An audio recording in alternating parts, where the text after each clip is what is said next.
السلام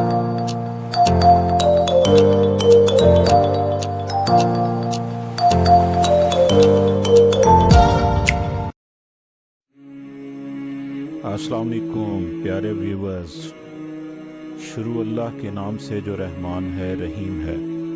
درود بھیجتا ہوں محمد صلی اللہ علیہ وآلہ وسلم پر اور ان کی آل پر۔ اللہ ہم سب کی دنیا بھی اچھی بنائے اور آخرت بھی اچھی بنائے، آمین۔ آپ سب دیکھنے سننے والوں سے درخواست ہے کہ ہمارے چینل کو سبسکرائب کریں، لائک کریں اور کمنٹ میں بتائیں کہ ہم اپنے کام کو کس طرح مزید بہتر بنا سکتے ہیں۔ شکریہ۔ حاتم طائی عرب شہزادہ تھا جس کا انتقال 578 سن عیسوی میں ہوا۔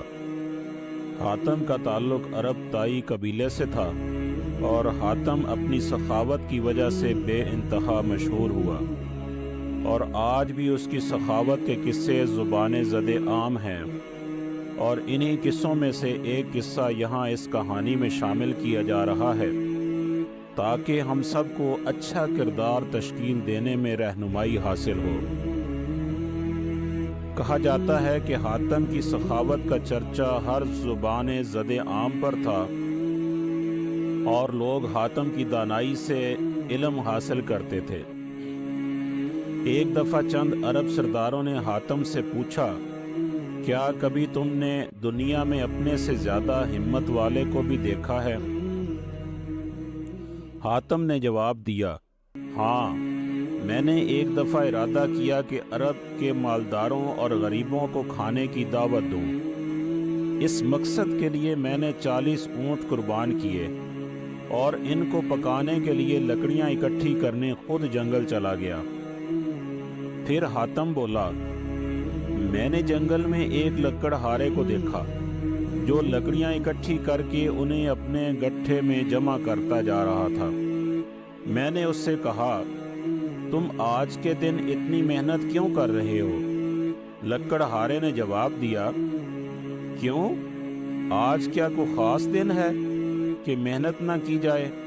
حاتم بولا، آج شہر کے امیر آدمی حاتم طائی کے دسترخوان پر پورے شہر کی دعوت ہے اور ہر خاص و عام مدعو ہے، اور اس دعوت کے لیے حاتم نے 40 اونٹ قربان کیے ہیں جن سے آج بہت ہی مزے کے پکوان پکیں گے۔ تم بھی اپنی یہ لکڑیاں اکٹھی کرنی بند کرو اور آج کا دن حاتم کے دسترخوان پر خوب سیر ہو کر کھاؤ اور اپنے بچوں کے لیے کھانا لے کر جاؤ۔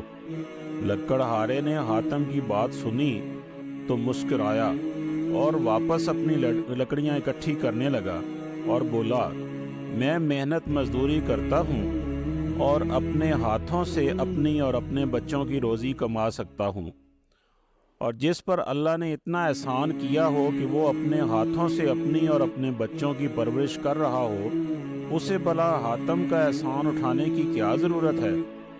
یہ بات کہہ کر لکڑ ہارا چل پڑا۔ حاتم بولا، میں نے اسے پیچھے سے آواز دی اور کہا کہ بڑا غرور ہے تمہیں اپنی محنت پر۔ تب لکڑ ہارا پیچھے مڑا اور بولا، جن کے ہاتھوں پر محنت اور حلال کمائی کے چھالے پڑے ہوں وہ غرور نہیں کرتے، وہ بس فخر کرتے ہیں۔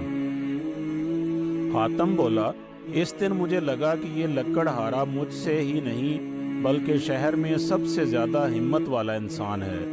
بے شک جو اپنے ہاتھ سے کماتا ہے اور اپنے ہنر سے رزق حاصل کرتا ہے وہ ہمیشہ خوددار اور غیرت مند ہوتا ہے، اور ایسے شخص کی ہمت اسے غربت میں بھی حرام کھانے سے روکے رکھتی ہے۔ اور کوئی شک نہیں کہ محنت اور مزدوری سے حاصل کیے ہوئے نوالے میں وہ لذت ہے اور سکون ہے جو حرام کھانے والے کبھی سوچ بھی نہیں سکتے۔ اردو A1 کے ناظرین، کہانی پسند آئی ہو تو چینل کو سبسکرائب کریں اور اس پیغام کو دوسروں تک پہنچانے کے لیے شیئر کریں تاکہ اللہ کسی کی زندگی کو آپ کے ذریعے بدل دے۔ جزاک اللہ خیر۔